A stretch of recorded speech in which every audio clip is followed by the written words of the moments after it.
Bonjour, je vais vous parler de l'Église des hommes ou l'Église de Dieu. Comme d'habitude, si vous entendez ronfler, ne vous inquiétez pas. Comme d'habitude, il s'agit de mon chien, Kenny. L'Église, donc une petite intro, que dit Jésus et que disent aussi les apôtres. Donc que dit la parole? Église corps de Christ ou Église bâtiment. Souvent, quand on parle de l'Église, on pense toujours au bâtiment. Pourquoi cette vidéo sur l'Église? Il y en a tellement déjà sur YouTube et tellement des livres qui ont été écrits aussi. J'entends souvent cette phrase, dire que je vais à l'église n'est pas correct. On se demande bien pourquoi. En pensant que je parle d'un bâtiment. Je ne suis pas d'accord avec ça. J'aime l'église depuis ma plus tendre enfance. Pourquoi? Parce qu'elle a été voulue par Dieu. Jésus dira à Pierre qu'il bâtissait son église, non pas sur l'apôtre, mais sur les paroles qu'il a dites. Tu es le Christ, le Fils du Dieu vivant. L'Église est donc voulue de Dieu et non pas des hommes. L'Église a été bâtie sur le Christ lui-même et donc parler contre l'Église, c'est parler contre Christ lui-même. Attention à nos paroles, car Dieu nous en demandera des comptes. En Matthieu 16, verset 18, nous lisons « Et moi je te dis que tu es Pierre, et que sur cette pierre je bâtirai mon Église, et que les portes du séjour des morts ne prévaudront point contre elle. » Sur cette pierre, donc sur ce rocher, qui est Jésus lui-même. La pierre, quelle est cette pierre? Au psaume 118, au verset 22, nous lisons « La pierre qu'ont rejetée ceux qui bâtissaient est devenue la principale de l'angle. » Autre verset, dans Ésaïe 8, verset 14, on parle de la pierre d'achoppement. Ésaïe 28, verset 16, une pierre angulaire de prix et éprouvée. Et puis, vous pouvez aussi trouver d'autres passages où on parle de cette pierre qui a été rejetée en Matthieu 21, 42, en Luc 20, 17 et parallèle. En Éphésiens 2, verset 20, vous avez été édifiés sur le fondement des apôtres et des prophètes, Jésus-Christ lui-même étant la pierre angulaire. Le fondement des apôtres, c'est Jésus. La pierre angulaire n'est pas l'apôtre Pierre. Pourquoi? Ce fondement, c'est bien Jésus lui-même. En Ésaïe 28, il est question de la pierre angulaire de prix, et c'est une pierre qui a été éprouvée. Il ne s'agit pas de l'apôtre dans ce texte d'Ésaïe. Il est clair que l'on parle du Seigneur. Le prix, c'est le prix de son sang qui a coulé à la croix. Ce sang si précieux qui nous donne de la valeur aux yeux de Dieu.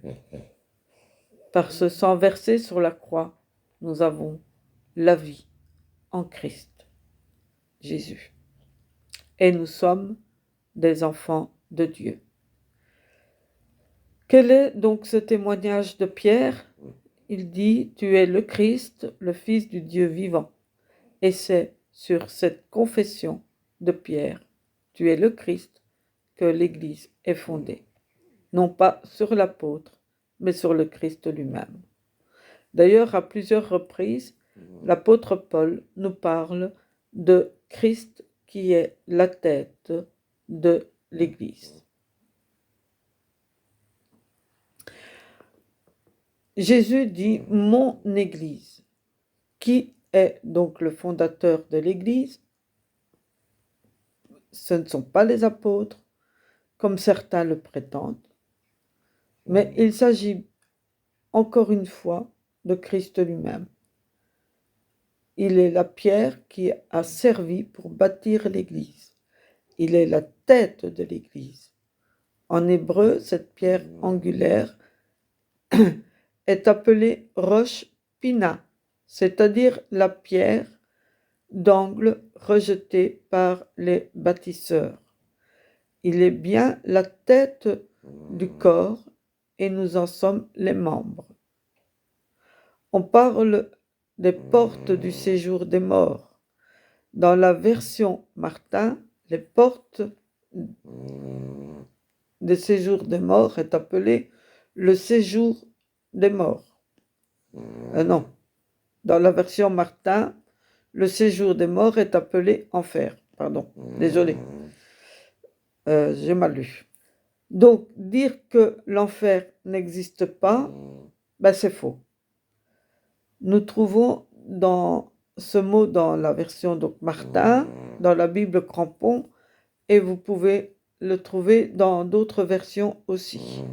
Il est intéressant d'utiliser plusieurs versions parfois. Dans la version Darby, par exemple, là on trouvera les portes de l'Hadès. L'Hadès en grec c'est enfer. Dans la version hébreu moderne, on parle de Sheol. Et on le retrouve aussi, ce mot Sheol, on le retrouve aussi dans la version hébraïque que nous appelons Ancien Testament. Et dans d'autres versions, nous trouvons la puissance de la mort dans Parole de vie et français courant. La mort dans la version Semeur, etc. Vous pouvez voir dans d'autres versions comment cela est appelé.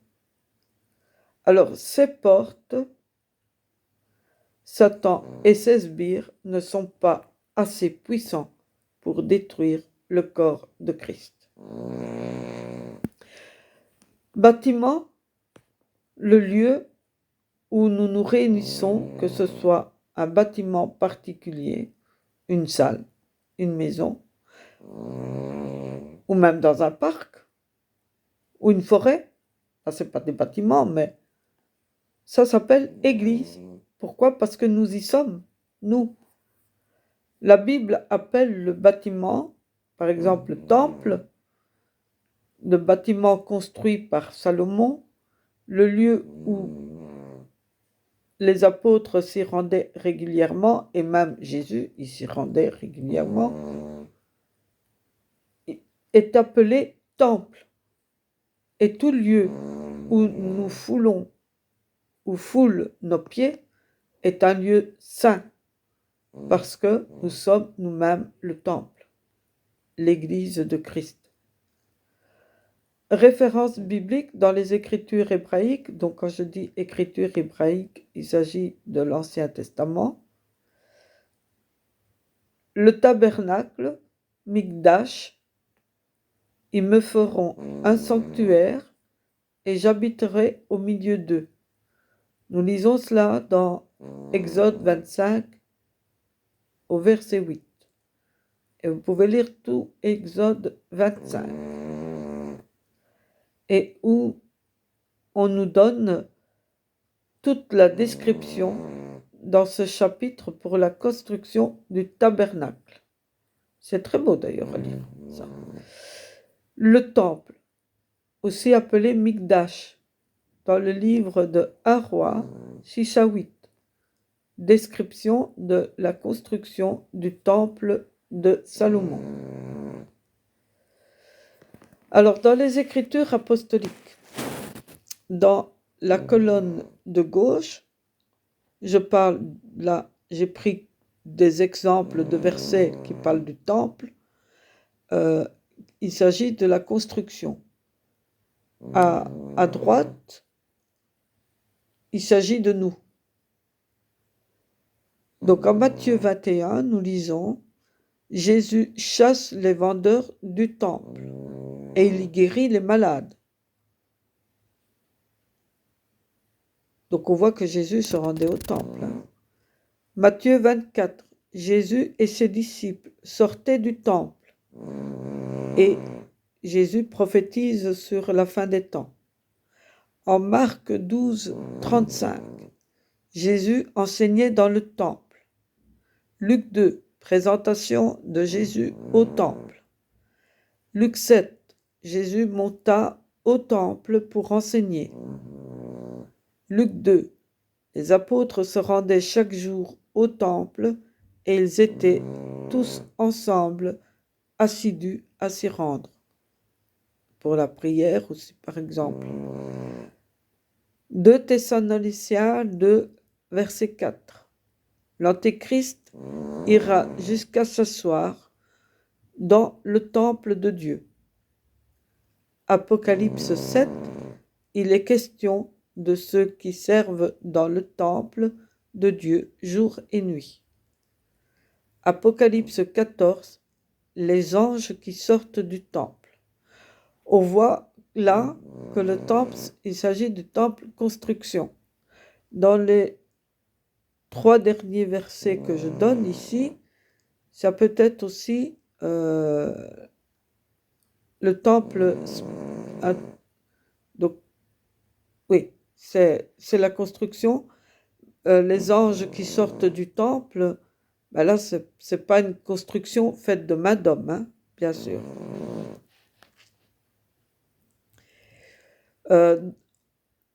En Matthieu 26, 61, Jésus parle de détruire le temple. C'est de lui-même qu'il parlait. Les pharisiens, les prêtres, ils n'avaient pas compris. 1 Corinthiens 3, verset 16. Ne savez-vous pas que vous êtes le temple de Dieu? 1 Corinthiens 6, verset 19. Notre corps est le temple du Saint-Esprit. 2 Corinthiens 6, verset 16. Nous sommes le temple de Dieu. Éphésiens 5, verset 27. Une église glorieuse sans ride ni tache. 2 Corinthiens 8, la grâce s'est manifestée dans les églises. Là, il s'agit donc le temple, l'église, il s'agit de nous ou de Jésus. Dans 2 Corinthiens 8, il s'agit des églises locales, mais église en tant que personne, pas en tant que bâtiment. J'habiterai au milieu d'eux, ils seront mon peuple et je serai leur Dieu. C'est ce que Dieu dit toujours depuis le début de la parole, de sa parole. Le tabernacle ou temple, donc là en hébreu on trouve le mot Mikdash, écrit ici de cette façon, Mikdash. Ça se lit de la droite vers la gauche. Alors là, vous avez la translittération. Et il signifie sanctuaire, lieu saint ou sacré, ou lieu sacré. Donc la morphologie, c'est un nom commun. Il est au singulier, absolu. Absolu, ça veut dire que ce n'est pas un mot construit. C'est-à-dire qu'il n'est pas accompagné d'un adjectif, par exemple. Alors, donc, le temple ou tabernacle, tous deux sont appelés Mikdash, qui est le lieu saint ou sanctuaire, comme vous pouvez voir dans l'image que j'ai mise. Et là, il est pourtant question de construction, donc de bâtiment. Pourquoi donc le lieu où nous nous réunissons, nous aujourd'hui chrétiens, ne serait pas appelé église? Je parle du bâtiment, qui est aussi un mikdash, qui est aussi un sanctuaire, un lieu saint, un lieu sacré. C'est là où nous nous réunissons. Nous savons que ces bâtiments sont des symboles de Yeshua lui-même et aussi du peuple d'Israël pour le tabernacle, le temple, et aujourd'hui de nous-mêmes pour l'Église. Église Keila, en hébreu, Église se dit Keila, qui vient du mot Kaal, qui signifie foule, peuple, assemblée. Un groupe de personnes se réunissant dans une maison est aussi appelé Keila, s'appelle aussi Keila. Un groupe d'enfants réunis pour l'école du dimanche, par exemple, s'appelle aussi Keila. C'est la Keila des enfants. Ce n'est pas le lieu, mur de briques en béton, planches en bois ou encore en toile, qui fait la Keila, mais c'est chaque personne qui se réunit soit dans une salle, dans une maison ou ailleurs, peut-être dans une grotte même, pourquoi pas. Avant, ils se réunissaient dans les premiers chrétiens, là, ils se réunissaient donc dans des comment ça s'appelle encore? Ah, j'ai oublié. Bon, enfin, soit, vous avez compris. Donc, c'est pas tous ces bâtiments-là qui forment l'Église, la Keila. C'est nous-mêmes dont le Christ est la tête. La Bible nous appelle des pierres vivantes. Nous sommes ces pierres de la Keila. Pierre vivante. Alors, en 1 Pierre 2, versets 4 à 5, nous lisons. Approchez-vous de lui, pierre vivante. La pierre vivante ici au singulier, c'est Yeshua, donc Jésus. Rejetée par les hommes, mais choisie et précieuse devant Dieu. Cette pierre vivante, elle a été rejetée par les hommes, mais elle est choisie et précieuse par Dieu et devant Dieu. Au verset 5, et vous-même, comme des pierres vivantes, au pluriel, c'est chacun de nous, édifiez-vous pour former une maison spirituelle, un saint sacerdoce, afin d'offrir des victimes spirituelles agréables à Dieu par Jésus-Christ. Offrir des victimes spirituelles, évidemment, offrir des victimes, c'est pas c'est pas un sacrifice humain. C'est-à-dire, c'est rendre un culte de louange. En Hébreu 12, nous lisons rendre à Dieu un culte agréable. Et en Romains 12, verset 1, il s'agit d'une consécration à Dieu. Vous pouvez lire les versets en prenant votre Bible, bien sûr. Alors, lieu saint, Mikdash, le lieu saint, c'est Mikdash. Alors, le tabernacle, Exode 25, est un sanctuaire, car Dieu est présent. Le temple, bâti par Salomon en 1 Roi 6 et 7, est un sanctuaire.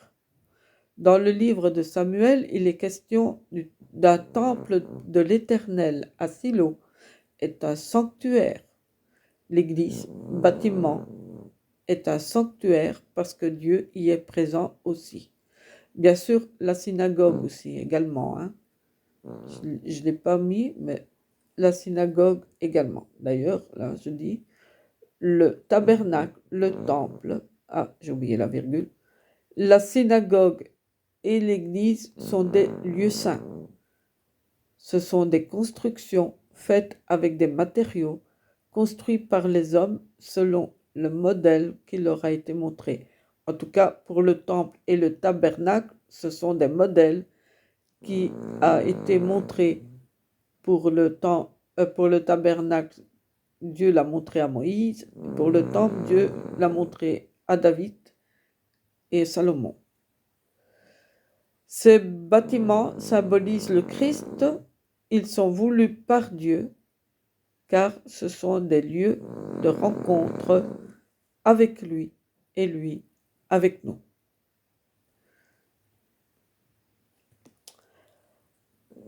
Nous avons vu que le temple, le Hakodesh, en hébreu ça se dit aussi Hakodesh, le lieu saint, peut être un lieu où l'on se réunit et où l'on va à la rencontre de Dieu. Ils ne sont que des images, des ombres du modèle montré par Dieu. Donc, ça veut dire que dans le ciel, il y a le temple. On a vu dans les chapitres que j'ai lus auparavant, les anges qui sortent du temple. Mais le Hakodesh, que ce soit le tabernacle, temple ou église, c'est d'abord le Christ, et Israël et nous. Dans l'Épître aux Hébreux, il est question par contre du tabernacle non fait de main d'homme, voir Hébreux 9, verset 11. Donc Christ l'a traversé avec son propre sang. Il est le souverain sacrificateur, mais aussi l'agneau de Dieu. En Apocalypse 21, verset 3, le tabernacle du ciel apparaît et symbolisant donc cette phrase, il habitera avec eux et ils seront son peuple. C'est une phrase qui revient très souvent dans la Bible, que ce soit dans l'Ancien ou dans le Nouveau Testament. Alors, peut-on dire, je vais à l'église en parlant du bâtiment, ou bien je vais à l'église, c'est-à-dire rejoindre les membres de mon assemblée. Étant donné que l'on peut dire temple ou tabernacle pour la construction, pourquoi l'église en tant que bâtiment, ce n'est pas possible? Donc pourquoi le bâtiment où je vais retrouver mes frères et sœurs en Christ, je ne peux pas l'appeler église? Puisqu'on peut pour le temple et pour le tabernacle. La réponse, à vous de le dire dans votre cœur. Peut-on abandonner notre assemblée? Hébreux 10, verset 25 nous dit, n'abandonnons pas notre assemblée. Donc, l'assemblée locale, l'assemblée où nous sommes. Moi, je vais à l'assemblée de Kievrin et je ne dois pas abandonner cette assemblée. Donc, n'abandonnons pas notre assemblée comme c'est la coutume de quelques-uns, mais exhortons-nous réciproquement, et cela d'autant plus que vous voyez s'approcher le jour. Aller à l'église, bâtiment, pour aller rejoindre mes frères et sœurs en tant qu'église, c'est correct et j'y vais pour rencontrer Dieu, j'y vais aussi pour être exhorté et pour exhorter les autres, pour louer avec mes frères et sœurs, pour louer Dieu avec mes frères et sœurs, pour prier, pour écouter sa parole et pour vraiment, parce que c'est un rendez-vous divin avec Dieu. Merci de m'avoir suivi, d'avoir écouté, de votre patience, et que le Seigneur vous bénisse abondamment et qu'il vous remplisse de son amour, de son Esprit Saint.